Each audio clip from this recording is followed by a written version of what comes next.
நான் சொல்றேன், முழுக்க முழுக்க நான் தமிழர் கட்சியே இல்லை. அவர் தெலுங்கு பேசக்கூடிய பெண்ணை கல்யாணம் பண்ணி தெலுங்குடைய அந்த தெலுங்கர்களுடைய இதை உள்ள கொண்டு வந்துட்டு, அதே மாதிரி தமிழ் தேசியம் பேசுறதுக்கோ தமிழை பத்தி பேசுக்கோ உரிமையோ இல்ல, இவருக்கு ஒண்ணுமே கிடையாது, ரைட் சைட் கிடையாது. ஏன்னு கேட்டீங்கன்னா, நீ இன்னைக்கு உன்னுடைய கட்சியை நீ எதற்காக கட்சி ஆரம்பிச்சியோ, யாருடைய ரத்தத்தின் மூலமாக இந்த கட்சியை நீ ஆரம்பிச்சியோ, அந்த கட்சியை ஈழத்தமிழர்கள்லாம் விட்டு உன் மனைவி கையில் கொடுக்குற.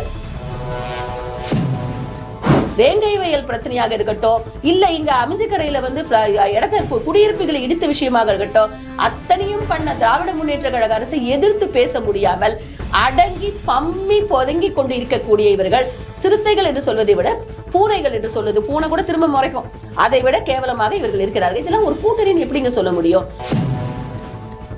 காசு, பணம், துட்டு, மணி இதை தவிர எதையும் எதிர்பார்க்காம அதுக்காக என்ன வேணா செய்யலாம்னு சொல்லிட்டு லிட்டரா சொன்ன, நான் சொல்றேங்க, பிக் பாஸ்ல மாமா வேலை பார்க்குற அவரெல்லாம் இதெல்லாம் பேசக்கூடாது. திரும்ப நான் இந்த வார்த்தையை ஓப்பனா சொல்லுவேங்க. பெரும்பான்மை பெற்று ஒரு ஆட்சி வந்த உடனே அவங்களுக்கு ஒண்ணும் பண்ண முடியல. இப்போ மக்கள் தங்களுடைய வெறுப்பை, தங்களுடைய வெறுப்பைன்னு சொல்ல, இவர்கள் காட்டிய வெறுப்பின் மீதான தங்களுடைய எதிர்ப்பை இப்போ வெளிப்படையாக காண்பிக்க ஆரம்பித்திருக்கிறார்கள். இதன் மூலமாக திமுகவிற்கு கெட்ட காலம் நெருங்கிச்சுன்னு தான் சொல்லணும்.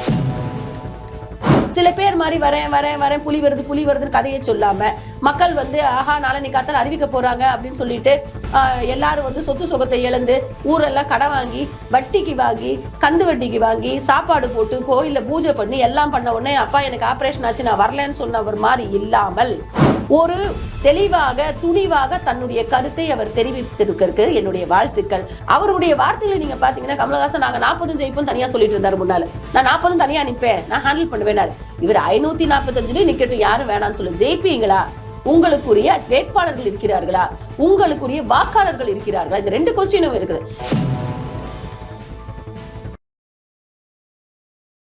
டிஎன் நியூஸ் 24 டிஜிட்டல் நேயர்களுக்கு அன்பு வணக்கம். இன்றைய நாள் நம்முடன் இணைந்திருப்பவர் முஸ்லீம் ராஷ்டிரிய மஞ்ச் தென்னிந்திய ஒருங்கிணைப்பாளர் ஃபாத்திமா அலி அவர்கள். வணக்கம் மேடம். வணக்கம். இந்த எண்ணெய சோதனைகள் கடந்த 2 தினமா நடந்துட்டு வந்தாங்க சீமான் நிர்வாகிகள் வீட்டெல்லாம். அதுல இப்போ ஒரு புது தகவல் என்னன்னா, சாட்டை துறைமுருகன் சீமானுக்கு ஓரம் தள்ளி விட்டு அந்த கட்சியை தன் பொறுப்பில் எடுத்துக்கிறதா ஒரு தகவல்லாம் வருகிறது. உங்களோட கருத்து என்ன மேம்?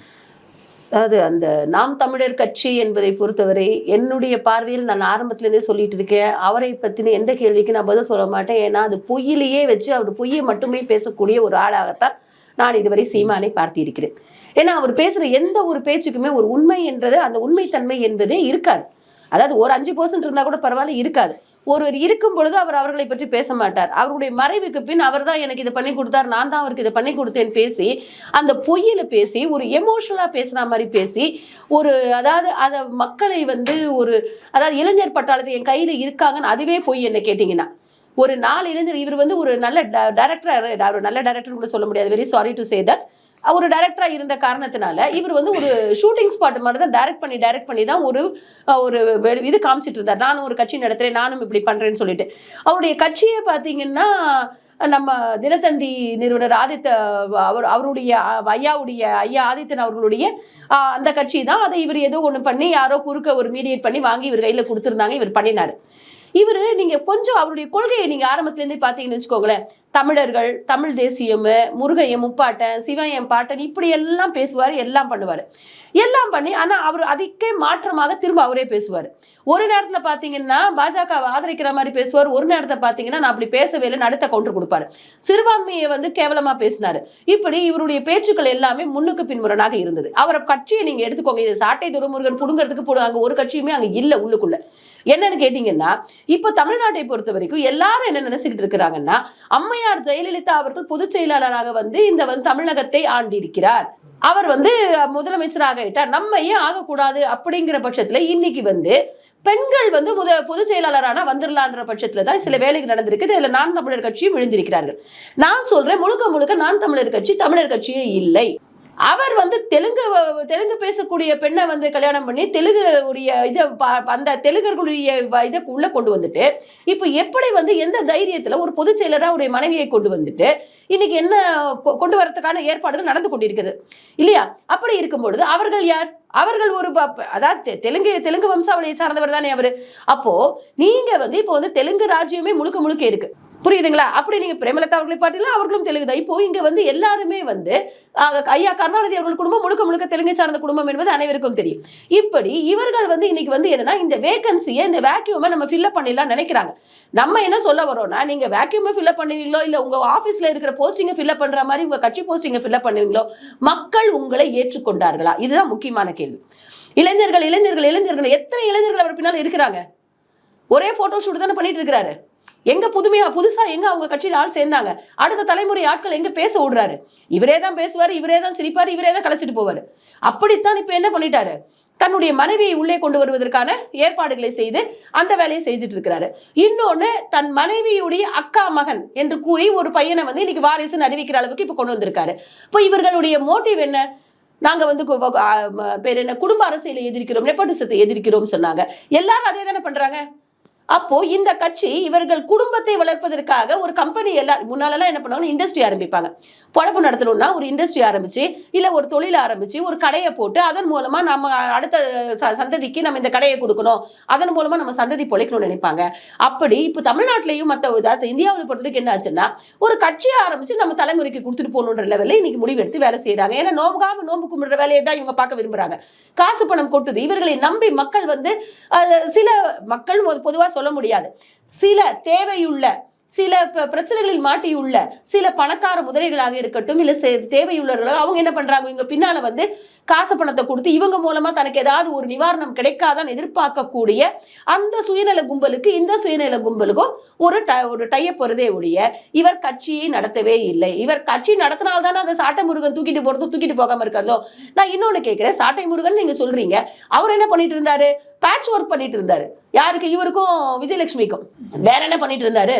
சோ இப்படிப்பட்ட ஒரு கேவலமான ஒரு அரசியலை நடத்தி கொண்டிருக்கிற இவங்க வந்து இவர்கள் அப்போ இவங்களுக்கு எங்கே இந்த காசு வந்ததுன்னு ஒரு பெரிய கொஸ்டின் மார்க் எல்லார்கிட்டயுமே இருந்தது.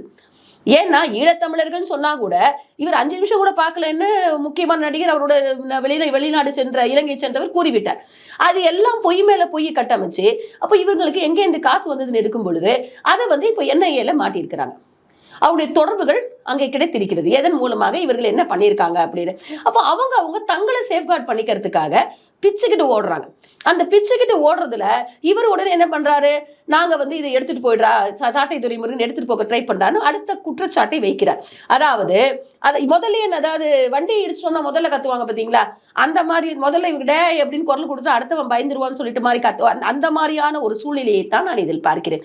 இன்னொன்னு பாத்தீங்கன்னா, இந்த பொதுக்கூட்டம் என்ன சொல்லுவீங்க, பொதுக்குழு கூட்டம் என்று ஒன்றை கூட்டினார்கள் இல்லையா, அதுல வந்து களஞ்சியம் வந்து பேசுறாரு, அதையும் கவனிச்சிருப்பீங்க. அவர் என்ன சொல்றாரு, சீமான் மாதிரி ஆனும் யாரும் ட்ரை பண்ணாதீங்க, ஏன்னா நான் ஆயிட்டு இருக்கேன்னு சொல்ல வராரான்னு தெரியல. ஏன்னா அவர் அதை ட்ரை பண்றாரு. ஆக மொத்தம் இன்னைக்கு வந்து இது குடும்பத்தின் கையில் முழுக்க முழுக்க சென்று விட்டது. அவருடைய மனைவி கயல்விழி அவரிடம் முழுக்க முழுக்க சென்று விட்டது. இதுதான் உண்மை. அப்போ வந்து இதை யாரும் எடுத்துட்டு போக முடியாது. அதாவது 2 ஆண்மகனுக்கு நடுவில் சண்டை வந்தா அது வந்து பொதுவெளிக்கு வரும். ஆனா ஒரு பெண்ணை சீண்ட முடியாது என்ற காரணத்தினால் கூட இந்த கட்சியை வந்து பொதுச் செயலாளராக அவரை ஆக்கி இருக்கலாம்.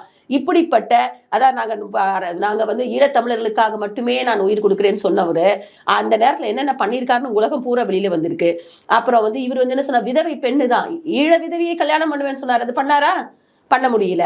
அதே மாதிரி தமிழ் தேசியம், இவர் தமிழ் தேசியம் பேசுறதுக்கோ தமிழை பத்தி பேசுக்கோ உரிமையோ இல்லை, இவருக்கு ஒண்ணுமே கிடையாது, ரைட் சைட் கிடையாது. ஏன்னு கேட்டீங்கன்னா, நீ இன்னைக்கு உன்னுடைய கட்சியை நீ எதற்காக கட்சி ஆரம்பிச்சியோ, யாருடைய ரத்தத்தின் மூலமாக இந்த கட்சியை நீ ஆரம்பிச்சியோ அந்த கட்சியை ஈழத்தமிழர்கள்லாம் விட்டு உன் மனைவி கையில் கொடுக்குற. சோ நீ குடும்ப அரசியலும் வாரிசு அரசியலையும் நீ வந்து முன்னிறுத்தும் பொழுது இந்த கட்சி இருந்தா என்ன போனா என்ன என்ற நிலைமையில தான் இருக்கு. அதே மாதிரி நான் இன்னொன்னு கேட்கிறேன், இந்த கட்சி இவங்க இவ்வளவு வாக்கு வச்சிருக்காங்கன்னு மீடியானால இவ்வளவு பரபரப்பு கொடுக்குறாங்களே, அவர்கிட்ட வாக்கு சதவீதம் 3 இருக்கலாம், எத்தனை ஒரு லோக்கல் கவுன்சிலர் கூட இல்லைங்க. உண்மையை யோசிச்சு பாருங்க. அதாவது அவங்கள பத்தின ஒரு ஹைப் கொடுக்காதீங்க, உண்மை வரைய பேசுங்க. 3% வாக்கை வந்து நீ பிரிக்கலாம், ஆனால் நீங்க ஜெயிக்க முடியாது. நீங்க ஒரு தலைவராகவும் நீங்க ஜெயிக்க முடியாது. நீங்க ஒரு சீட்டு கூட ஜெயிக்காத உங்க கட்சிக்கு பின்னால என்னமோ லட்சக்கணக்கான இளைஞர்கள் பின்னால நிக்கிற மாதிரியோ, எதுக்கு இப்படி ஒரு என்ன சொல்லுவாங்க, இந்த கரகாட்டக்காரன் படத்துல சொல்லுவாங்க பாத்தீங்களா, வாங்குற பிச்சைக்கு எதுக்கு இந்த இதுன்னு, அந்த மாதிரியான ஒரு வேலையை தான் இவர்கள் செய்து கொண்டிருக்கிறார்கள். இவர்கள் முழுக்க தவறான வகையில் பணத்தை பெற்று இந்த கட்சியை நடத்தி கொண்டிருந்தது என்று வெளிச்சத்துக்கு வந்து விட்டது. அவங்களுடைய கேஸையும் கோர்ட்டையும் பார்த்துட்டு இவங்க அவங்கள நிரூபிச்சுட்டு வெளியில வரட்டும். அப்புறம் அந்த கட்சி யார்கிட்ட இருக்கா, கட்சி இருக்கா, எல்லாத்தையும் பார்க்கலாம். சாட்டை துரைமுருகன் அந்த சோதனைலாம் வெளியில் வந்திருக்குன்னா, அவர் வந்து நாம் தமிழர் கட்சி வந்து 2ஆக பிரிச்சு மீண்டும் ஈழத்தில் புரட்சி செய்வோம்னு சொல்லிட்டு அவர் வெளிநாட்டிலிருந்து நிதி திரட்டியதாக வந்து ஒரு தகவல்லாம் வருகிறது. உண்மையா இருக்க கூடுமா? அது உண்மையா பொய்யா என்பதை சாட்டை துரைமுருகன் அவர்களை வந்து விசாரணை செய்யும் போது தான் தெரியும். ஏன்னு கேட்டீங்கன்னா, நானே ஒரு கேள்வியை கேட்கிறேன். நீங்க ஒரு எம்எல்ஏவோ ஒரு லோக்கல் கவுன்சிலர், ஒரு ஊராட்சி ஒன்றிய தலைவர் கூட ஜெயிக்க முடியாத உங்கள் கட்சிக்கு எப்படி இவ்வளவு காசு வந்தது? ஒரு கட்சி ஏதோ ஒரு வகையில் இருந்தா பரவாயில்லை, அவர்கள் ஏதோ ஒரு அவங்க வந்து முன்னேறி இருக்காங்கன்னு சொல்லுவாங்க. இப்போ நீங்க தேமுதிக எடுத்துக்கிட்டீங்கன்னு வச்சுக்கோங்களேன். முதலாக விஜயகாந்த் அவர்கள் கட்சி ஆரம்பிக்கிறதுக்கு முன்னாலே 2000 கவுன்சிலர் கிட்டத்தட்ட தமிழ்நாடு எங்க ஜெயிச்சாங்க. சோ அதை பேஸ் பண்ணி தான் அவர் கட்சியை ஆரம்பிச்சாரு. ஆனா அவர்கள் வந்து கட்டுக்கோப்பாக சென்று கொண்டிருந்த ஒரு கட்சி ஒரு நிலையில் வந்து தடம் புரண்டு இன்னைக்கு வேற வகையில போயிடுச்சு. ஆனா இவருக்கு ஒண்ணுமே இல்லையே. நீங்க பாத்தீங்கன்னா 2009 கிட்டத்தட்ட ஒரு ஆயிடுச்சு, ஒரு 10-15 வருஷம், 14 வருடங்களாக ஒண்ணு கூட ஜெயிக்காம, நான் என்னைக்கோ ஒரு 3% வாக்கு எடுத்தேன், என்னைக்கோ ஒரு 3% வாக்கு எடுத்தேன். எப்படி இவர் இவ்வளவு பெரிய அதாவது ஒரு கட்சியை நடத்துவது என்பது சுலமான வேலை இல்லை. உங்க கட்சிக்கு வந்து பெரிய பெரிய ஆட்கள் வந்து பண முதலைகள் இல்லை. இப்போ கமலஹாசனுடைய மக்கள் நீதி மையத்துக்கு பாத்தீங்கன்னா மகேந்திரன் என்பவர் உள்ள வந்தாரு, ராசி அழகப்பன் உள்ள இருந்தாரு. அவருக்கு அந்த சினிமா ஃபேம் இருந்தது, அதனால அவருக்கு பணம் வந்து அவர்கள் கட்சிக்கு வந்தது. பட் இவர் என்ன பண்ணிட்டு இருக்கிறாரு? எதன் கட்டமைப்பு, எதனுடைய பணத்தினுடைய அந்த நிதியின் வழியில் இவர் தன்னுடைய கட்சியை நடத்தி கொண்டிருந்தார் என்ற கேள்வி எல்லார் மனசுலயுமே இருந்த கேள்விக்கு இன்னைக்கு விடை கிடைத்து விடுத்து. இவர்கள் தவறான வகையில், தவறான முறையில், அதாவது இப்போ நீங்க சொல்றீங்க இல்லையா, இந்த விஷயத்தை கூட அங்கு ஈழத்தமிழுடைய பரப்பி அவரிடமிருந்து கூட காசு பெற்றிருக்கலாம் இவர்கள். அதாவது என்ஐஏ ஒரு இடத்துக்கு வருதுன்னா ஆதாரம் இல்லாமல் என்ஐஏ உள்ள நுழைய போறது இல்லை. ஆதாரம் இல்லாமல் என்ஐஏ வந்து இப்போ நீங்க இவ்வளவு நாள் சொல்லிட்டு இருந்தாங்க என்ஐஏன்னா முஸ்லிம்களுக்கு தான் இது பண்ணுவாங்கன்னு சொல்லி. இப்போ என்ஐஏ வந்து இவர்கள் முஸ்லீம் இல்லையா? இப்போ இவங்கள்ட்ட போனாங்கன்னா என்ன அர்த்தம்? இவர்கள் மீது சில குற்றச்சாட்டுகள் வந்து அந்த குற்றச்சாட்டுகளை அவர்கள் விசாரித்து அதன் அடிப்படையில் தான் விசாரணைக்கு வந்திருக்கிறார்கள், சோதனைக்கு வந்திருக்கிறார்கள். அப்போ கண்டிப்பாக இப்படிப்பட்ட செயல்களை இவர்கள் செய்திருப்பார்கள் என்பது என்னுடைய நம்பிக்கை. அது செய்திருப்பார்களா, செய்யலையா, இவங்க எந்த வகையில பண்ணாங்கன்றது கண்டுபிடிக்க வேண்டியது டிபார்ட்மெண்ட்ஸோட வேலை, என்ஐஏ மற்றும் அதனுடைய கன்சர்ன் டிபார்ட்மெண்ட்ஸோட வேலை. ஆனால் இதெல்லாம் நடந்திருக்க வாய்ப்பு மிகவும் அதிகபட்சமாக பிரகாசமாக இருக்கிறது. ஏன்னா இல்லைன்னா இவங்கள்ட்ட ஏதுங்க காசு? இவருடைய ஆடம்பர, சீமானுடைய ஆடம்பர வாழ்க்கைக்கு எங்க இருந்து காசு? சோ இதையெல்லாம் நம்ம பார்க்கும் பொழுது எப்படி வந்து இவர்கள் வந்து பண்ணினாங்க நம்ம யோசிக்கும் போது இது நடந்து இருக்கக்கூடிய வாய்ப்புகள் அதிகமாக இருக்கிறது. இந்த அதிமுக கட்சி வந்து எதை நோக்கி மேம் எடப்பாடி பழனிசாமி வந்து கொண்டு செல்கிறாரு? ஏன்னா வந்து பாஜக கூட்டணியிலிருந்து வெளியில வந்தாரு, நாங்க சிறுபான்மையின் மக்களுக்கு அப்படின்னு காமிச்சாரு. அதுக்கப்புறம் சரி ஒரு கூட்டணிலாம் வரும் திமுக பக்கம் இருந்து அப்படின்னு வரும்னு நினைச்சாங்க. ஆனா எதுவுமே கை கொடுக்கலையே. எதை நோக்கி போயிட்டு இருக்காரு? அதிமுக கூட்டணி என்பது இன்னைக்கு அதிமுக தனிப்பட்ட முறையில் நிற்கிறார்கள். அது எந்த காரணத்தை பற்றி நம்ம விவரிக்க வேண்டிய அவசியம் இல்லை. அவர்கள் பாஜகவிலிருந்து விலகி வந்து சென்றார்கள். ஆனா அப்ப கூட அவர்கள் கூறிய ஒரு வார்த்தை என்னன்னா, தேர்தலுக்கு இப்ப நாங்க இப்போது பிரிக்கிறோம், தேர்தலுக்கான கூட்டணி இது இல்லை, தேர்தல் அறிவிக்கும் பொழுது நாங்க கூட்டணியை பற்றி பேசுவோம் சொன்னாங்க. ஆனா இப்ப வந்து அதில் உள்ள அமைச்சர்களாக இருக்கட்டும், மற்றவர்களாக இருக்கட்டும், ஸ்போக்ஸ் பர்சன் எல்லாருமே என்ன பேசுறாங்கன்னா, நாங்க பிஜேபியுடைய உறவை முற்றிலுமாக துண்டித்து விட்டோம் என்று சொல்லிக் கொண்டுதான் அவர்கள் நிற்கிறாங்க. அவர்களுடைய எதிர்பார்ப்பு என்னவா இருந்திருக்கலாம்னு கேட்டீங்கன்னா, பாட்டாளி மக்கள் கட்சியோ தேமுதிகவோ தங்களிடம் வருவார்கள். ஈவன் அவங்க ட்ரை பண்ணியிருக்கலாம், யாரு விசிகாக்கு கூட அவங்க ட்ரை பண்ணியிருக்கலாம். இதெல்லாம் வந்து ஏன்னா எல்லாருமே இந்த திமுக அதிமுக ரெண்டுமே பாத்தீங்கன்னா சந்தர்ப்பவாத கூட்டணியை தேர்தலுக்கு தேர்தல் அவர்கள் மாற்றி மாற்றி அமைத்துக் கொண்டு தான் வந்திருக்கிறார்கள். ஏன்னா அவங்களுடைய சஸ்டைனபிலிட்டிக்காக அவங்க இதெல்லாம் பண்ணியிருக்கிறாங்க. இது அரசியலில் ஒத்துக்கொள்ளப்பட்ட விஷயமாக இப்ப மக்கள் ஏற்றுக்கொண்டு விட்டார்கள். ஏன்பா கொள்கை இருந்ததுன்னு ஏன்பா மாத்திரன்னு கேட்கக்கூடிய அளவுக்கு நம்ம மக்கள் வந்து அதெல்லாம் கன்சிடர் பண்றதே இல்லை. அது வந்து இவர்களுக்கு ஒரு வாய்ப்பாக எடுத்துக்கொண்டு சந்தர்ப்பவாத கூட்டணியை இவர்கள் அமைப்பதில் கெட்டிக்காரர்களாக இருந்திருக்கிறார்கள். இன்னைக்கு அதிமுக வந்து இவங்க வருவாங்க அவங்க வருவாங்க நினைச்சும் பொழுது எல்லாருமாலேயே அவர்கள் வந்து உதாசீனப்படுத்தப்பட்டு ஒரு தனிமைப்படுத்தப்பட்டு இருப்பதாக ஒரு சூழ்நிலையை தான் இன்றைய அரசியல் களம் வந்து நம்மளுக்கு வெளிப்படுத்துகிறது. இதுல இன்னொன்னு என்னன்னு கேட்டீங்கன்னா, இப்போ வந்து இவங்க பாத்தீங்கன்னா மாநில அளவில் அரசியல் செய்யக்கூடிய சில கட்சிகள், அதாவது பூவி ஜெகன்மூர்த்தியார் போன்றவங்க சொன்னாங்க நாங்க வந்து இவங்களோட இருக்கோம். ஏன்னா அவங்க வந்து ஸ்டேட் பாலிடிக்ஸ் மட்டுமே பண்றவங்க. இப்போ ஸ்டேட் பாலிடிக்ஸ் மட்டுமே பண்றவங்க திமுகவா அதிமுகவான்னு போகும்பொழுது அவர்கள் அதிமுகவை சார்ந்து நின்று கொண்டிருக்காங்க. ஆனா வரப்போற எலெக்ஷன் 2024 எலெக்ஷன் என்பது நம்ம வந்து தேசியத்துக்கான எலெக்ஷன், அதாவது நாட்டிற்கான இந்திய திருநாட்டிற்கான பிரதம மந்திரியை எந்த கட்சி வந்து வரப்போகிறது என்பதற்கான எலெக்ஷன் பார்க்கும் பொழுது அப்போ யாரு வந்து கேண்டிடேட் அப்படின்னு பாத்தீங்கன்னா அன்பீட்டபிள் கேண்டிடேட்டா, அதாவது யாருடையும் ஒப்புமை இல்லாத ஒரு தலைவராக நம்ம மோடிஜி அவர்கள் பாரதிய ஜனதா கட்சி அந்த பக்கம் ஒரு பக்கம் நின்றுட்டு இருக்கு. எதிர்பக்கம் பாத்தீங்கன்னா ஓட்ட உடசலோட ஒரு கூட்டணி என்ற பெயரில் ஒன்று இருந்து அந்த கூட்டணியும் சுக்குநூறாக உடைந்து அந்த கூட்டணியில் இருந்து ஒரு தலைவர் வந்து பீகார்ல வந்து இப்போ நிதிஷ்குமார் திரும்ப பாஜகவுடன் சேர்ந்து திரும்ப அவருடைய ஸ்டேட் பாலிடிக்ஸை கையில பிடிச்சிட்டார். சோ இப்படி பாத்தீங்கன்னா இந்த பக்கம் கூட்டணி உடைந்திருக்கிறது. அப்போ இவங்க அதிமுக யாரை சப்போர்ட் பண்ண போறாங்க? இது ஒரு கொஸ்டின். யாரையுமே நாங்க சப்போர்ட் பண்ண மாட்டோம், நாங்க தனிப்பட்ட முறையில் நிக்கிறோம்னா மக்கள் அவர்களுக்கு வாக்களிப்பார்களா? ஏன்னா உங்களுக்கு இப்போ 39 எம்பிக்களை வைத்துக்கொண்டு இந்த கடந்த 5 வருடங்களாக திமுக அந்த எம்பி அரசியல என்ன பண்ணுச்சுன்னு ஒரு பெரிய $1 மில்லியன் கொஸ்டின் இருக்கு.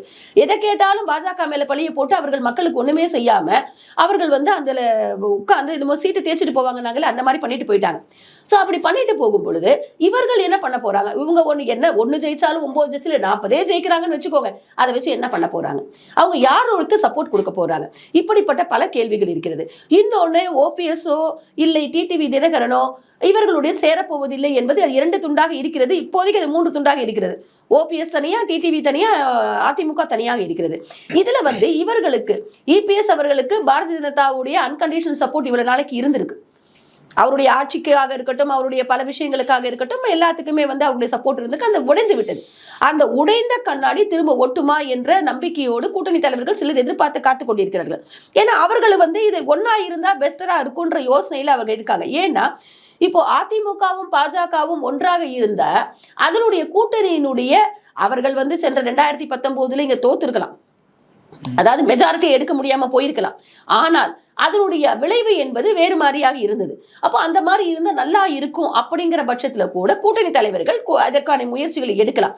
ஆனால் பாஜகவும் மிக தெளிவாக இருக்கிறது. தனித்து தேர்தலை தன்னுடைய தலைமையில் ஒரு கூட்டணியை உருவாக்கி அந்த கூட்டணியை வச்சு இந்த தேர்தலை சந்திப்பது என்பது பாஜக உறுதியாக இருப்பதாகத்தான் எனக்கு தெரிகிறது. அதிமுக இப்போ என்னன்னா எல்லாத்தையும் இழந்துட்டுமே அப்படிங்கிற நிலைமையில அரசனை நம்பி புருஷனை கைவிட்ட கதையா எதுவுமே இல்லாமல் இன்னைக்கு தனிமைப்படுத்தப்பட்டு நின்று கொண்டிருக்கிறார்கள். இப்போ அவர்களாகவே தங்களை நிரூபிக்க வேண்டிய ஒரு சூழ்நிலையில் இருக்கிறார்கள். நம்ம ஊர்ல பாத்தீங்கன்னா எந்த ஒரு கான்ஸ்டிட்யூன்சியா இருந்தாலும் ஒரு குறிப்பிட்ட மக்கள் மட்டும்தான் இருப்பாங்க, குறிப்பிட்ட சமூகத்தை சேர்ந்தவர் மட்டும் இருப்பாரு என்பது எப்பவுமே கிடையாது. So you need leaders from all the communities. அப்போ இதெல்லாம் வந்து அந்த கம்யூனிட்டி லீடர்ஸ்ங்கிற பட்சத்துல அவர்கள் எல்லாம் ஒரு பக்கமாக பாஜகவுடன் சென்று சேரும் பொழுது இப்ப தேமுதிகவாக இருக்கட்டும், இல்ல பாட்டாளி மக்கள் கட்சியாக இருக்கட்டும், இல்ல மற்ற கட்சிகளாக இருக்கட்டும், இப்போ பாஜகவோட சேரும் பொழுது அந்த பாஜகவினுடைய பலம் தான் அதிகரிக்கும்.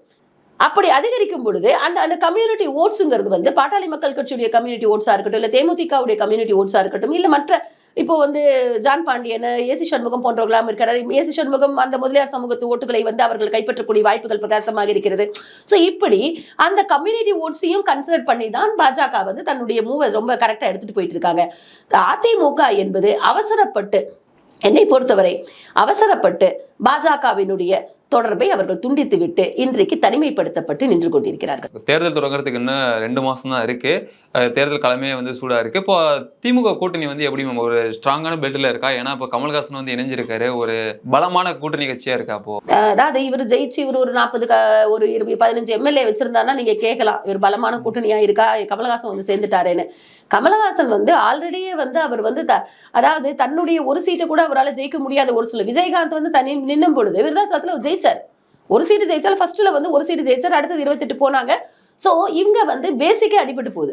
இன்னொன்னு அவருடைய வார்த்தைகளை நீங்க பாத்தீங்கன்னா கமல்ஹாசன் நாங்க 40 ஜெயிப்போம் தனியா சொல்லிட்டு இருந்தாரு. முன்னால நான் 40 தனியா நிப்பேன், நான் ஹேண்டில் பண்ணுவேன். இவர் 545 நிக்கட்டும், யாரும் வேணாம்னு சொல்லி ஜெயிப்பீங்களா? உங்களுக்குரிய வேட்பாளர்கள் இருக்கிறார்களா? உங்களுக்குரிய வாக்காளர்கள் இருக்கிறார்களா? இந்த 2 கொஸ்டினும் இருக்குது. இப்போ இவருக்கு வேற வழியே இல்லை. இப்ப என்ன பண்றாரு? தான் மட்டுமா அதை ஜெயிச்சு எம்பி சீட் எடுத்து எதாவது போய் உட்காரலாமா அப்படிங்கிற பட்சத்துல இப்போ திமுகவுடன் கூட்டணி சேர்கிறார். திமுகவில் ஆல்ரெடி காங்கிரஸ் இருக்கு, திமுகவுடைய விசிகா இருக்கிறது, திமுகவுடைய கம்யூனிஸ்டுகள் இருக்கிறார்கள். இப்படி திமுகவுடைய இஸ்லாமிய கட்சிகள், சில கட்சிகள் கூட்டமைப்பில் இருக்கிறது. இப்ப எல்லாரையும் திமுக வந்து அட்ஜஸ்ட் பண்ணி பண்ணணும்னா திமுகவுக்கு எத்தனை சீட்டு கிடைக்கும்? இன்னொன்னு நான் ஓப்பனா கேட்கிறேன், திமுகவில் இருக்கிற இஸ்லாமியர்களே நீங்க பல வருடங்களாக இஸ்லாமியர்களாக இருந்து கொண்டு திமுகவில் உழைத்துக் கொண்டிருக்கிறீர்கள், உங்களுக்கு சீட்டு கிடைக்க மாட்டேங்குது.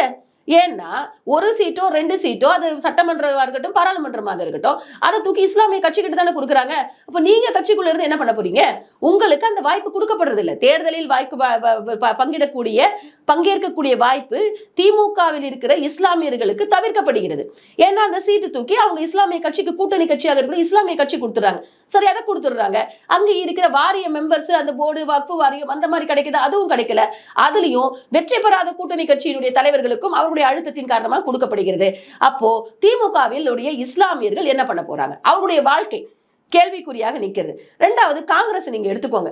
காங்கிரஸ் நீங்க என்னன்னு பாத்தீங்கன்னா, இப்போ நீங்க பாஜக எடுத்துக்கிட்டீங்கன்னு வச்சுக்கோங்களேன். பாஜக அமைப்பு சார்ந்து இருக்கக்கூடிய அனைத்து அமைப்புகளுக்கும் அவர்கள் முக்கியத்துவம் கொடுக்கிறார்கள். அது ஏபிவிபியா இருக்கட்டும், மற்ற அமைப்புகளாக இருக்கட்டும், எல்லா அமைப்பை சார்ந்தவர்களுக்கும் அவர்கள் தங்களுடைய சீட்டுகளை பகிர்ந்து கொடுத்துதான் அவர்கள் அதாவது கட்சியை நடத்தி கொண்டிருக்கிறார்கள். ஆனா நீங்க காங்கிரஸ் பாத்தீங்கன்னா, நாங்க இத்தனை வருஷம் இருக்கிற கட்சி, அத்தனை வருஷம் இருக்கிற கட்சி எல்லாம் பேசுறாங்க. ஆனால் நீங்க இப்போ அழகிரி என்று ஒருத்தர் இப்ப மாநில தலைவராக காங்கிரஸ்ல இருந்து கொண்டிருக்கிறார். அவர் என்ன பண்ணிட்டு இருக்காருன்னு கேட்டீங்கன்னா, அவர் என்ன மாதிரியான ஒரு போராட்டங்களையும் எதிர்கட்சியாக இங்க கையில் எடுத்திருக்காருன்னு எனக்கு தெரியல. நான் எதிர்கட்சியாக சொல்றது தமிழ் எது சொல்ல மொத்தமாவே நீங்க எதிர்கட்சியா நிக்கிறீங்களா? இப்ப என்ன பண்ணிருக்கீங்க? உங்களால எதுவுமே பண்ண முடியல. அவர்கள் காங்கிரஸ் செய்கின்ற ஒரே விஷயம், யாராவது காசு கொடுத்தா அவங்களுக்கு அந்த சீட்டு கொடுக்கறதுக்கு அவர் தயாரா இருக்கார். ஏன்னா அவர் எதுவுமே இல்லாம, அதாவது பேசிக்கா ஒரு ஸ்கூலை வச்சுட்டு இந்த கடந்த வருடங்களில் பாத்தீங்கன்னா, கடந்த 5-6 வருடங்களில் அவர் காலேஜ் எல்லாத்தையும் நிறைய ஆரம்பிச்சிருக்காரு. நர்சிங் காலேஜ் எல்லாத்தையும் ஆரம்பிச்சு அவர் செட்டில் ஆகிற வழியை அவர் பார்த்திருக்கிறார். மேலும் அங்கே உழைக்கக்கூடிய மக்களுக்கும் காங்கிரஸ்லயும் கூட பல வகையான வெறுப்பு மனோநிலையில் அங்கே இருக்கிறவர்கள் இருக்கிறார்கள். இதுதான் உண்மை. ஏன்னா அங்க இருக்கிறவங்களுக்கு நீங்க மரியாதை கொடுக்க மாட்டீங்க. எங்க இருக்கிறவங்களுக்கு நீங்க என்ன பண்றீங்க? கோபாலபுரத்து அடிமைகளாக காங்கிரஸ் இன்னைக்கு மாறி இருக்கும் பொழுது, காங்கிரஸ் ஒரு கட்சி இருக்கு என்று சொல்லுவதே நம்மளுக்கு மிகப்பெரிய அவமானமாகத்தான் நான் கருதுகிறேன். விசிகா சமூக நீதியை பேசுறவங்க அப்படின்னு சொல்லக்கூடிய அவர்கள் சமூகத்து மக்களை காப்பாற்ற முடியாமல், வேங்கை வயல் பிரச்சனையாக இருக்கட்டும், இல்ல இங்க அமிஞ்சக்கரையில இடத்த குடியிருப்புகளை இடித்த விஷயமாக இருக்கட்டும், அத்தனையும் பண்ண திராவிட முன்னேற்ற கழக அரசை எதிர்த்து பேச முடியாமல் அடங்கி பம்மி பொதங்கி கொண்டு இருக்கக்கூடிய இவர்கள் சிறுத்தைகள் என்று சொல்வதை விட பூனைகள் என்று சொல்வது, பூனை கூட திரும்ப முறைக்கும், அதை விட கேவலமாக இவர்கள் இருக்கிறார்கள். இதெல்லாம் ஒரு கூட்டணின்னு எப்படிங்க சொல்ல முடியும்? கொடுத்தா வாங்கி இப்படி தூக்கி போட்டு வாங்கி கேட்ச் அப்படின்னு போட்டு புடிச்சிட்டு போறதுக்கு பேர் கூட்டணி கிடையாது. உட்கார்ந்து பேசணும், உங்களுடைய உரிமைகளை நிலைநாட்டணும், எங்களுக்கு இது தேவைன்னு கேட்கணும். அப்படிப்பட்ட ஒரு வாய்ப்பே இங்க இல்ல. இன்னொன்னு, இது எப்படி கூட்டணி கட்சியா இருக்க முடியும்? நீங்க பாத்தீங்கன்னா இந்த சென்ட்ரல்ல பாத்தீங்கன்னா INDA கூட்டணியே உடஞ்சு கிடக்கு. இன்னைக்கு ஆம் ஆத்மி வெளியில இருக்காங்க, மம்தா தீதி வெளியில இருக்கிறாங்க, நிதிஷ்குமார் போயிட்டாரு, வெளியில போயிட்டு பாஜகவோட கைகூத்து போயிட்டாரு. நீங்க என்னதான் பண்ண போறாங்க இவங்க? சோ இவங்க கூட்டணின்னு ஒண்ணுமே கிடையாது, இதற்கு தலைவர்களே கிடையாது. இவங்களுக்கு ஒரு வாய்ப்பு என்பது இல்லை. ஏன்னா மக்கள் என்ன எதிர்பார்க்கிறாங்க அப்படின்னு கேட்டீங்கன்னா, நம்மை வழிநடத்தக்கூடிய, நாட்டை வழிநடத்தக்கூடிய நிரந்தர தலைவர்களை தான் அவர்கள் எதிர்பார்க்கிறார்கள். இப்படிப்பட்ட சந்தர்ப்பவாத கூட்டணி கட்சி நடத்தணும்னு சொல்லி சந்தர்ப்பவாதத்தை எதிர்பார்த்து கொண்டிருக்கிற நரிகளை மக்கள் எதிர்பார்க்கவில்லை. கமல்ஹாசன் இந்த பொதுக்குழு கூட்டம்லாம் கூட்டியிருந்தாரு. அதுல பாத்தீங்கன்னா கட்சியில உழைக்காதவங்களும் நான் நீக்க போறேன் அப்படின்னு சொல்லியிருந்தாரு. மேம், இது எந்த நிலைப்பாடுல சொல்லியிருக்காரு? அவர் கட்சியில அவர் என்ன வேலை செய்யறாருன்னு அவங்க திரும்ப கேட்டாங்கன்னா இவர் எங்க போய் மூஞ்சி வச்சிருப்பாருன்னு தெரியல. ஒரு செல்ஃபி எடுத்திருக்கிறாங்க பொதுக்குழு கூட்டத்துல 40 பேர். அந்த 40 பேர் கூட இவரால் சீட்டு கொடுக்க முடியாது. அதுல 2-3 பேர் ஏத்தாப்புல தான் நின்று இருப்பாங்க. இவங்க கூப்பிட்டு வாங்கங்க போட்டோக்கு நல்லா இருக்காதுன்னு எடுத்திருப்பாரு. இவரெல்லாம் இதை பத்தி பேசுறதுக்கு வாய்ப்பே இல்லைங்க. ஏன்னா அவர் காசு, பணம், துட்டு, மணி இதை தவிர எதையும் எதிர்பார்க்காம அதுக்காக என்ன வேணா செய்யலாம்னு சொல்லிட்டு, லிட்டரா சொன்னா நான் சொல்றேங்க, பிக் பாஸ்ல மாமா வேலை பாக்குற அவரெல்லாம் இதெல்லாம் பேசக்கூடாது. திரும்ப திரும்ப நான் இந்த வார்த்தையை ஓப்பனா சொல்லுவேங்க. ஏன்னா அவர் என்ன பண்ணிட்டு இருக்கிறாருங்க? ஒரு பக்கம் இந்த மாதிரி ஷோஸ்ல கலந்துக்கிறாரு, ஒரு பக்கம் சினிமான்னு சுத்துறாரு. இவர் எந்த வேலைங்க செஞ்சாரு? இப்போ நீங்க கொஞ்சம் அப்படியே மாற்றமா யோசிங்க. ஸ்மிருதி இரானி அவர்கள் ஃபர்ஸ்ட் டைம் தோத்தாங்க. ஆனால் திரும்ப அதே தொகுதியில் அவர்கள் 5 வருடம் அங்க வீடு எடுத்து அங்க இருக்கின்ற ஒரு மக்களை, ஒரு ஓட்டரை பத்தி கூட அவங்களுக்கு தெரியக்கூடிய அளவுக்கு அவங்க அந்த தொகுதியிலே 5 வருஷம் உழைச்சாங்க. புரியுதுங்களா? அப்போ தோத்தவர்கள் அங்க இருந்து விளைத்த காரணத்தினால்தான் அவங்க திரும்ப ஜெயிச்சாங்க. இவர் இங்க என்னங்க எந்த மக்களுக்கு இங்க பண்ணிட்டாரு? கோயம்புத்தூர் மக்களுக்கு பண்ணிட்டாரா? இல்ல வேற ஏதாவது மக்கள் சேவைன்னு ஏதாவது பண்ணிட்டாரா? பொதுக்கூட்டம் நடத்தினாரா? இல்ல பொதுமக்களுடைய பிரச்சனைகளை பற்றி பேசினாரா? இவர் என்ன பேசுறாருன்னே புரியாது. புரியாத அளவுல ஒரு ட்வீட் போடுவாரு, புரியாத அளவுல ஒரு அறிக்கை விடுவாரு. என்னத்தை இவர் ஃபோர்ஸ்ஃபுல்லா எடுத்து பண்ணியிருக்காரு சொல்லுங்க. நீங்க நிறைய விஷயங்களுக்கு வேங்க வேலை விஷயத்துக்கு ஒரு குரல் கொடுத்தாரா? 1008 பேசக்கூடிய இவர் இதை பத்தி குரல் கொடுத்தாரா? குரல் கொடுக்க முடியல. இவரெல்லாம் என்ன பேசுறதுக்கு இருக்கு? அப்போ தன் கண் எதிரிலே மக்கள் செத்து கொண்டு இருக்கும் பொழுது, அவர்கள் அவமானப்படுத்தும் பொழுது, அவருடைய வாழ்வுரிமை பறிக்கப்படும் பொழுது, அவர்கள் அசிங்கப்படுத்தப்படும் பொழுது, இவர்கள் வந்து அதாவது என்ன சொன்னாங்கன்னா, உடனே நீங்க வந்து பாஜகவை பார்த்து சனாதனம் பேசக்கூடிய இவரெல்லாம் இதை பத்தி பேச முடியுமா? வேங்க வயல்ல போய் நின்னாராங்க. இவர் ஒரு பார்வை பார்த்தாரா? நீ தான் சரிங்க, நாங்க சனாதனவாதி, நீங்க சொல்லிட்டு இருக்கீங்க, குற்றம் சொல்றீங்க. நீங்க யாரு? நீங்க போயிருக்கணும் இல்லையா? போனீங்களா? அதுக்கு ஒரு கண்டனம் தெரிவிச்சீங்களா? இல்லையே. ஏன்னா நீங்க திராவிட முன்னேற்ற கழகத்தின் அடிமைகளாகத்தானே இருக்கிறீங்க. அப்ப அடிமைகள் எல்லாம் வந்து பேச ஆரம்பிச்சா என்ன சொல்லுது? அடிமைகள் பேச்சுக்கெல்லாம் பதில் சொல்ல முடியாது. அடிமைகள் எங்கே அடிமைகளால் கேள்வியே கேட்க முடியாது. தன் தலைவனை பார்த்து எந்த அடிமையும் அதை கேள்வி கேட்க முடியுமா? முடியாது. அப்படிப்பட்ட சூழ்நிலையில் இவர்கள் வாழும் பொழுது வாய்க்கு இன்னைக்கு வந்து அரசியல் அதாவது தேர்தல் நெருங்கிவிட்ட காரணத்தினால் ஒரு சீட்டுக்கு 2 சீட்டு கிடைக்கலாமா, இல்ல அந்த ஒரு சீட்டால் தங்க வச்சுக்கலாமா அப்படிங்கிற முறையில வாய்க்கு வந்ததை பேசிக் கொண்டிருக்கிறார். அவரெல்லாம் பொதுக்குழுவும் நடத்தி இதெல்லாம் பொதுக்குழுன்னு ஒரு வைவாஷ் பண்ணிட்டு மக்கள் பிரச்சனையை அவர் என்ன சந்தித்தார் என்று பொதுவெளியில் அவரால் பகிங்கரமாக கூற முடியுமா?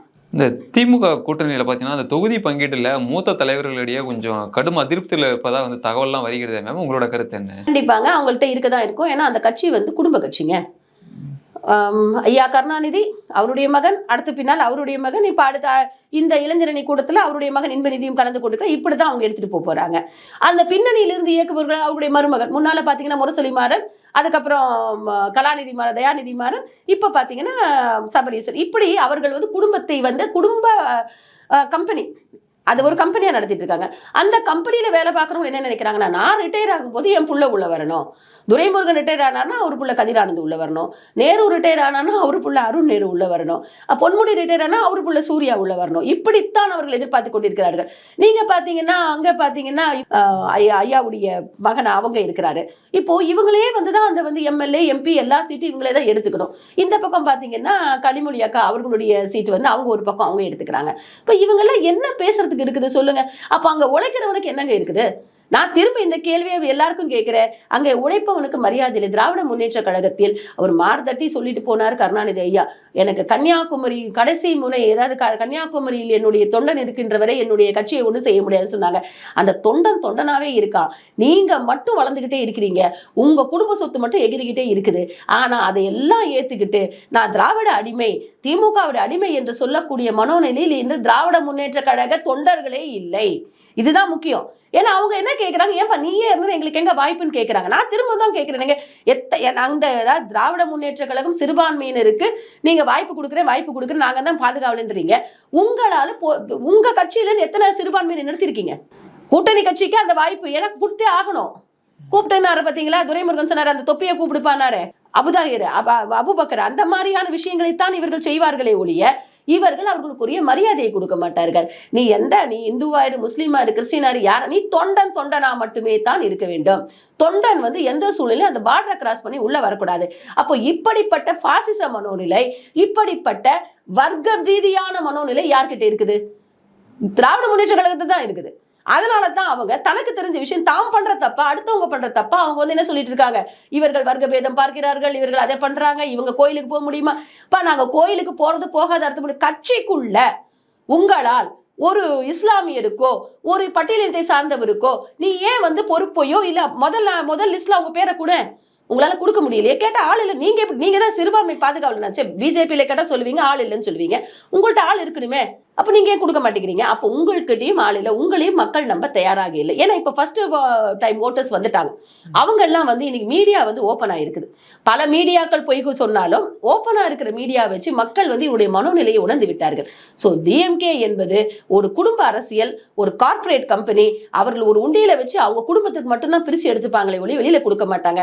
அதை சார்ந்து வந்த 2வது ரவுண்ட்ல இருக்கிற அமைச்சர்களும் அதே மனோநிலையில் இருக்கின்ற காரணத்தினால் வெளியில இருந்து யார் உள்ள போய் திமுகவிற்காக நீங்க உழைச்சாலும் உயிரை கொடுத்தாலும் அங்கே உங்களுக்குரிய அங்கீகாரமோ அதிகாரமோ கண்டிப்பாக வழங்கப்படாது என்பதை இவர்கள் மீண்டும் மீண்டும் நிரூபித்துக் கொண்டிருக்கிறார்கள். இந்த தேர்தலில் வந்துட்டு இந்த இலவசங்கள்லாம் வந்து கை கொடுக்குமா திமுகவுக்கு? இந்த பேருந்தா இருக்கட்டும், இல்ல மகளிர் உரிமை தொகையா இருக்கட்டும், இதெல்லாம் வந்து கை கொடுக்குமா? அதாவது ஏற்கனவே இது வந்து முக்கியமா தெரிஞ்சு கொள்ள வேண்டிய விஷயம். இது பாராளுமன்ற தேர்தல்.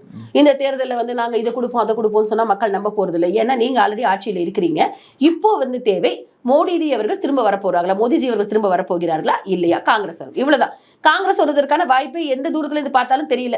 டெலஸ்கோப் வச்சு பார்த்தா கூட தெரியல. அது முடிஞ்சு போன ஒரு விஷயமா போச்சு. அப்ப என்ன அர்த்தம்? மோடிஜி திரும்ப வரப்போகிறார். அவர் எத்தனை, அதாவது எவ்வளவு நம்பர்ஸ்ல மேல வர, இப்ப நம்பர் பிளே தான் மேல இருக்குது. இப்போ எங்களுடைய குறிக்கோள் பாத்தீங்கன்னா ஏற்கனவே சொன்ன மாதிரி 300 நிச்சயம் 400 லட்சியம் என்ற வகையில் அவர்கள் வந்து நம்ம வந்து கட்சியில் வேலை செய்து கொண்டிருக்கிறார்கள். இவங்களுக்கு என்னங்க இருக்கு? இவங்க யாரை நிறுத்த போறாங்க? நீங்க அதாவது அந்த கூட்டணியின் தலைவரை நீங்கள் தேர்ந்தெடுப்பதுக்குள்ளேயே 4 தலைவர்கள் வெளியில ஓடிட்டாங்க. கூட்டணி தலைவர் வெளியில ஓடிட்டாங்க. இப்ப நீங்க யாரை கூட்டிட்டு போய் எங்க நிக்க வச்சு யாரை தான் இவங்க தான் வந்து நம்மளுடைய பிரதமர் கேண்டிடேட்னு சொல்ல போறாங்க? சோ அந்த வாய்ப்பே இல்லை. இரண்டாவது, இவங்க ஆல்ரெடி சட்டமன்ற தேர்தலை விட நீங்க கொடுக்குற வாக்குறுதியை மக்கள் நம்பலாம். அந்த மம்மிதான் ஏமாந்து ஓட்டு போட்டாங்க. 1000 ரூபாய் கொடுக்குறீங்க நீங்க இல்லத்தரசிகளுக்கு, 300 ரூபாய் 100 ரூபாய் குறைக்கப்படும் நீங்க கேஸ் சிலிண்டருக்கு, எத்தனையோ விஷயங்கள் சொன்னாங்க. ஃப்ரீ பஸ் நீங்க இப்ப ஃப்ரீ பஸ் கேட்டா ஃப்ரீ பஸ் இல்லைன்றீங்க. 1000 ரூபாய் கேட்டா கட்சிக்குள்ள நிதி இல்லைன்றீங்க, அதாவது அரசாங்கத்து நிதி இல்லைன்றீங்க. சோ இவர்கள் கொடுத்த எந்த வாக்குறுதியுமே இவர்கள் நிறைவேற்றப்படவில்லை. அது முக்கியம், அது மக்களுக்கு தெரிஞ்சு போச்சு. ஏன்னா ஒரு வெள்ளை அறிக்கை, இதுல என்ன ஒரு கொடுமையான விஷயம் என்னன்னு கேட்டீங்கன்னா, தேர்தல் வாக்குறுதி நிறைவேற்றாவிட்டால் அவர்கள் மீது மக்களால் நடவடிக்கை எடுக்க முடியாது. இது தேர்தல் வாக்குறுதி, அவ்வளவுதான். நாங்க ஜெயிச்சா இதை பண்ணுவோம் அவங்க சொல்லாம ஒழிய இது செஞ்சாகணும் என்ற கட்டாயம் இல்லாத காரணத்தினால் இவங்க வரும்பொழுது ஒரு வாக்குறுதியை கொடுத்து விட்டு நடத்தும் பொழுது இவர்கள் வேறு விதமான ஒரு இது பண்ணிட்டாங்க. டாஸ்மாக் நாங்க வந்தா மூடிடுவோம் உடனே நாங்க, அதுவும் எம்பி கனிமொழி அக்கா அவர்கள் கூறினார்கள். ஆனா இன்னைக்கு என்ன ஆச்சு? ஒண்ணுமே பண்ண முடியல. பாக்கெட்ல போடலாமா, டெட்ரா பேக்ல போடலாமா, இன்னும் வீட்டுல இருக்கணும் எப்படி குடிக்க வைக்கலாம், 10 ரூபா டெட்ரா பேக்ல போட்டு வீட்டுல இருக்கிற எப்படி குடிக்க வைக்கலாம், மதுரையில பெண்களுக்கு பார் ஆரம்பிச்சிருக்கிறோம். இப்படிப்பட்ட ஒரு அதான் வெஸ்டர்னைசேஷன் சொல்றதை விட அதை விட வேகமா மாடர்னைசேஷன்ல போயிட்டு இருக்கிற இந்த கட்சி இனிமேல் என்ன சொன்னாலும் யாரும் கேட்க போறது இல்லை. இவர்களுடைய இலவசமோ, இவர்களுக்குடைய மகளிருக்கான திட்டங்களோ, இவர்களுடைய மகளிருக்கான எந்த வகையான அறிவிப்புகளோ கண்டிப்பாக இந்த பாராளுமன்ற தேர்தலில் எடுபடாது. மேலும் இப்படிப்பட்ட வாக்குறுதிகளை இவர் 2026 கொடுத்தாலும் அதுவும் செல்லுபடியாகாது. ஏனால் மக்கள் இன்னைக்கு வந்து இவங்க செய்ய மாட்டாங்கன்ற மனநிலைக்கு மக்கள் வந்துட்டாங்க. ஏன்னா நீங்க 1000 ரூபாய் கொடுக்குற மாதிரி கொடுத்துட்டு நீங்க இந்த பக்கம் டாஸ்மாக்ல ரேட் ஏற்றி அவ புருஷன் மூலமா இந்த பணத்தை கொண்டு போய் அங்க கொடுக்க வைக்கிறீங்க. இந்த 1000 ரூபாய் என்பது ஒரு குடும்பத்திற்கு எந்த அளவுக்கு ஆதாரமாக இருக்கும் என்பதை கூட யோசிக்க முடியாத அளவுக்கு இருக்கிறீங்க. இன்னொன்னு, அம்மா கொண்டு வந்த அம்மா உணவகத்தின் மூலமாக பல பேர் வந்து பசியாறினார்கள். நிறைய வயசானவர்களாக இருக்கட்டும், நிறைய வந்து வேலைக்கு செல்கின்ற கூலி தொழிலாளிகள் வந்து மதிய உணவை நிரப்பமாக ஒரு 5 ரூபாய் கொடுத்தா ஒரு 5 ரூபாய் கொடுத்து சாப்பிடக்கூடிய அளவில் அவங்க இருந்தாங்க. அவர்கள் எல்லோரு வாயிலும் இன்னைக்கு மண்ணு போட்டு எத்தனையோ அம்மா உணவகங்கள் இன்னைக்கு வந்து அந்த சுத்தம் இல்லாம ஒண்ணும் இல்லாம இன்னைக்கு வந்து திண்டாடி கொண்டு இருக்கிறது.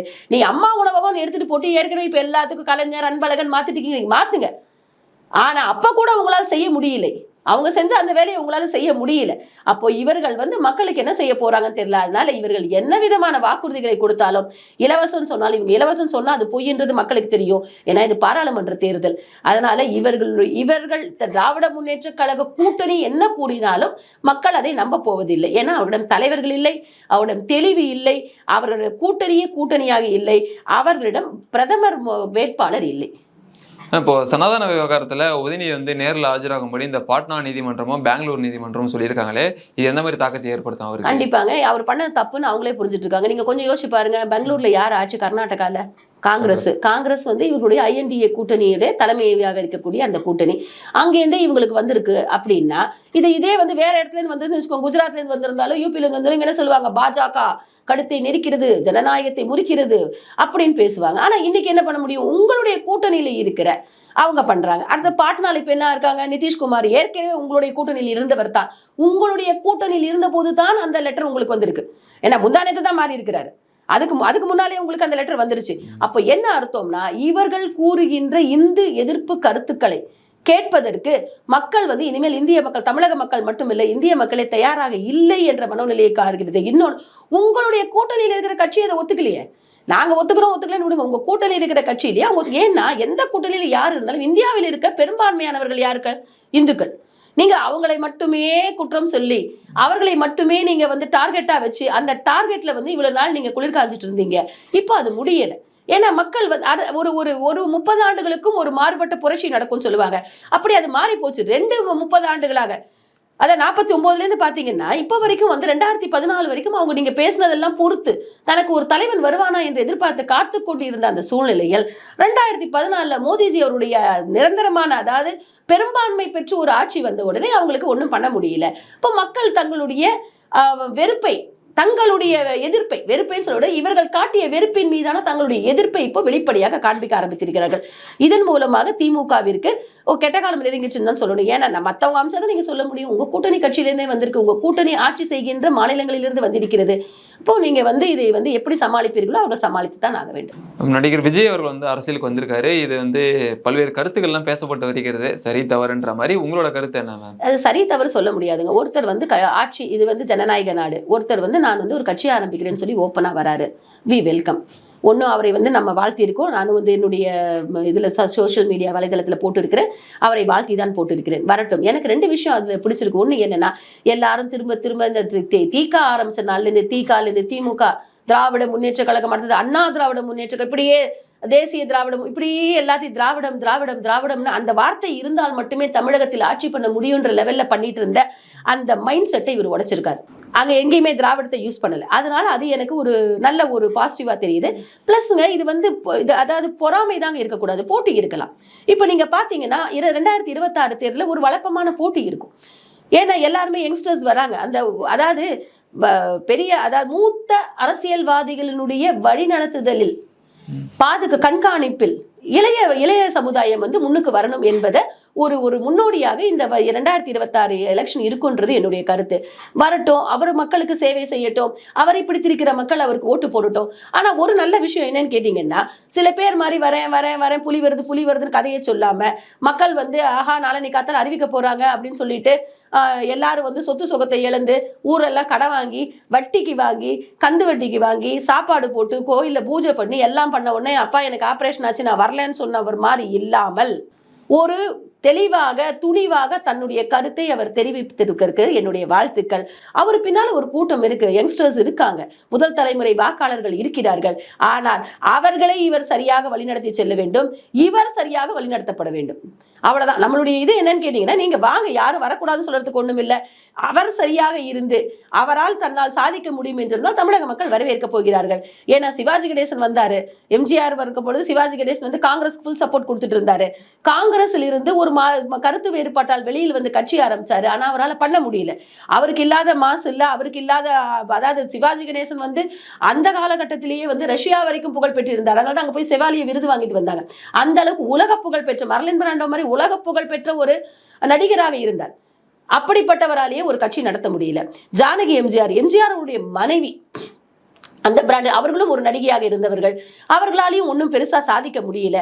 இன்னொன்னு எனக்கு ஒரு இதுல இப்படி பாசிட்டிவா நம்ம சில விஷயங்கள் பார்க்கும்போது நெகட்டிவான ஒரு விஷயமா நான் பார்க்கறது, திரும்ப இந்த சினிமாவில் இருந்து தமிழ் திரையுலகத்திலிருந்து இங்கதான் சிஎம் வரணுங்கிறது வந்து எனக்கு அது கொஞ்சம் மன வருத்தத்தை அளிக்கிறது. அந்த மாதிரியான ஒரு கேட்டகரி இல்ல.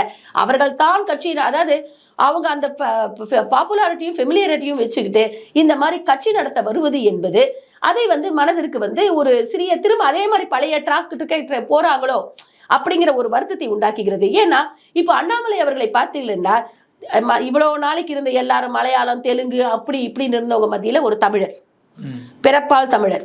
அடுத்தது பாத்தீங்கன்னா படித்தவர். நேத்து கூட சொன்னாரு, பினான்ஸ் பத்தி கேட்டபோது துரைமுருகன் கேட்டதுக்கு சொன்னார், நான் ஐஏஎம் லக்னோல படிச்சிருக்கேன்னு சொன்னாரு. ஒரு படித்த மனிதர், அவரால் வந்து எதை பற்றியும் எந்த டாபிக் பத்தி இன்டர்நேஷனல் பாலிடிக்ஸ்ல இருந்து லோக்கல் பாலிடிக்ஸ் வரைக்கும் மனிதனுடைய அதாவது அந்த மனநிலையிலிருந்து அவனுடைய மனோநிலை மாறுதல் வரைக்கும் அவரால் உறுதியாக தெல்ல தெளிவாக பேசக்கூடிய ஒரு தலைவராக அவர் இருக்கிறார்.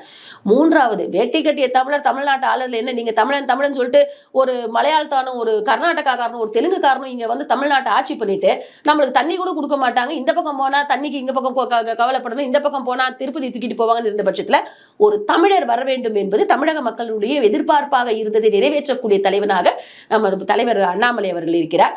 அப்படிப்பட்ட ஒரு தலைவர் தான் வந்து கண்டிப்பாக வருங்காலத்தில் அவர் தான் வந்து சிஎம் வரப்போறார், அவர் தான் ஆட்சியை பிடிக்க போறாங்க. இதுல போட்டி இருக்கட்டும், போட்டி இருந்தாதான் நம்மள வந்து ஜெயிச்சு நம்ம வெளியில காமிக்க முடியும். அவரே அழகாக வரவேற்று இருக்கிறார், இவருடைய இது வந்து வரவேற்பு சொல்லி இருக்கிறார். ஆனா இதுல பயந்து போய் ஐயோ நம்ம வாழ்க்கையே போச்சே, குடும்ப அரசியல் கம்பெனியை இழுத்து மூடணுமோன்ற நிலைமையில பயந்துகிட்டு இருக்கிறது இந்த திராவிட முன்னேற்ற கழகத்தினுடைய அந்த ஃபேமிலி மட்டும்தான். ஏன்னா அவர்களும் இந்த மாதிரி நான் சினிமா பாப்புலாரிட்டி வச்சு வரணும்னு எதிர்பார்த்தாங்க, இப்ப முடியல, என்னடா விஜய் வந்து டைட்டில் வராரு அப்படின்னு அவங்க பாக்குறாங்க. எது எப்படி இருந்தாலும் எதிர்கால தமிழகம் என்பது பாஜக கையில், அண்ணாமலை அவருடைய கையில் இருக்கிறது. இருந்தாலும் இப்படிப்பட்ட வழப்பமான போட்டிகளை வந்து நம்ம வந்து நல்ல முறையில் தான் நம்ம எடுத்துக்கொள்ள வேண்டும். அவர் சாதித்தால் அவர் அவருடைய இலக்கை அடைய போகிறார். விஜய் மீது வந்து ஒரு குற்றச்சாட்டு வருது, என்னன்னா அரசியல்ல பேச்சு திறன் இருக்கணும், ஆனா விஜய் இது வரைக்கும் மக்களிடம் பேசி பார்த்ததில்லை, ஒரு தைரியமா ஃபேஸ் பண்ணுவாரா மக்கள் முன்னாடி அப்படின்ற ஒரு விமர்சனம் அவர் 2 வருது. வருஷம் டைம் கேட்டிருக்கிறாரு. அதாவது என்ன சொல்லியிருக்காருன்னா, என்னுடைய படத்தை முடித்து விட்டு நான் வருவேன்னு சொல்லியிருக்காரு. அதுக்குள்ள அவர் ட்ரெயின் ஆகலாம். அவர் வந்து மனோநிலை நீங்க பாத்தீங்கன்னா கடந்த ஒரு 3-4 வருடங்களாகவே அவர் வந்து இந்த அரசியல் மனோநிலையில் தான் அவர் பயணப்பட்டு கொண்டிருக்கிறார் என்பது எல்லோருக்குமே தெரியும். அதை பேஸ் பண்ணி தான் அந்த அவர்கள் ரசிகர்களும் வந்து பண்ணாங்க. அது ஒரு சில கேவலமான விஷயங்களும் பண்ணாங்க. இப்போ இந்த இதுல பாத்தீங்கன்னா ஃப்ளட்ல வந்து அவருடைய போட்டோ கையில வச்சு சுத்தினதெல்லாம் கொஞ்சம் அசிங்கப்படுது. இப்படிப்பட்ட தொண்டர்கள் இருப்பாங்க. அப்படிப்பட்ட தொடர்கள் தான் அவங்களுடைய கட்சிக்கு பலம். அதை பத்தி நம்ம வந்து பண்ணதில்லை. இவர்களை எல்லாம் இவர் எப்படி கட்டி அரவணைத்து அந்த கட்சியை வழிநடத்த போகிறார். அதான் கட்சி நடத்துறதுங்கிறது வந்து என்னன்னா ஒரு நாளைக்கு ஒரு சினிமா எடுத்து முடிச்சுட்டு போறது இல்லை. அப்போ இவர் தன்னை அதற்கு தயார்படுத்தி கொள்ளக்கூடிய சூழ்நிலையில் அவர் இருக்கிறாரா இருக்கும். அதற்கு அவருடைய யார் யார் அவருக்கு ஆலோசகராக இருக்காங்கன்னு எனக்கு தெரியல. அவருடைய ஆலோசகர்கள், அவருடைய குடும்பத்தினர், அவருடைய நண்பர்கள், அவருடைய மனோநிலை, அதையெல்லாம் வச்சு அவர் இந்த கட்சியை எப்படி எடுத்து செல்ல வேண்டும் என்ற ஒரு இலக்கு வைத்திருப்பார். அந்த இலக்கை நோக்கி தவறாமல் சென்றால் அவர் வந்து சக்சஸா போறாரு. ஆனா அது வந்து அவ்வளவு ஈஸி கிடையாது. அந்த சக்சஸுக்கு போகும் பொழுது அவருக்கு வந்து இல்ல அவர் வந்து ஒரு அதாவது வந்து எம்ஜிஆர் அவர்கள் நின்னும் போது ஜெயிச்சிட்டாருன்னா அன்னைக்கு வந்து இருந்த சூழ்நிலை வேற. ஏன்னா எம்ஜிஆர் வந்து ஆல்ரெடி திமுகவில் பயணித்தார். ஊழலுக்கு எதிராக ஒரு கட்சி தொடங்கப்பட்டது என்றால் அது அண்ணா திராவிட முன்னேற்ற கழகம் தான். அதை உருவாக்கியவர் புரட்சித் தலைவர் எம்ஜிஆர் அவர்கள். இதுல மாற்று கருத்து இல்லை. அப்படி ஆனா இன்னைக்கு நீங்க வந்து என்ன காரணத்துக்காக வரீங்க? இன்னைக்கு காம்படிஷன் இருக்கு. இன்னைக்கு வந்து நீங்க எது பேசலாம், இப்ப நீங்க சொன்ன மாதிரி பேசணும்னு எதிர்பார்க்கறாங்க. உங்களுடைய கொள்கைகளை கூறக்கூடிய வகையில் அவர் இருக்கிறாரா? ஒருவேளை ட்ரெயின் ஆகி தயாராகலாம், ஆகாமலும் போகலாம். அதைக்குரிய நடைமுறை சிக்கல்களை, நடைமுறை பிரச்சனைகளை அவர் அலசி ஆராய்ந்து அவர் தன்னை தயார்படுத்திக் கொள்வதற்காகத்தான் கூட ஒருவேளை 2 வருடம் டைம் கேட்டிருக்கலாம். ஏன்னா 2 வருடம் முழுக்க முழுக்க 700 சில்றனாலும் அவர் வந்து சினிமா நடிக்க போறது இல்லை. ஸோ அவரை டெவலப் பண்ணிக்கிறதுக்காக கேட்டிருக்கலாம். எதுவாக இருந்தாலும் ஒரு புதிய கட்சி தமிழகத்தில் இவரால் தொடங்கப்பட்டிருக்கிறது. அவருக்கு நம்மளுடைய வாழ்த்துக்கள். தொடர்ந்து பேசுவோம். நேர்காணல் கொடுத்ததுக்கு நன்றி. நன்றி.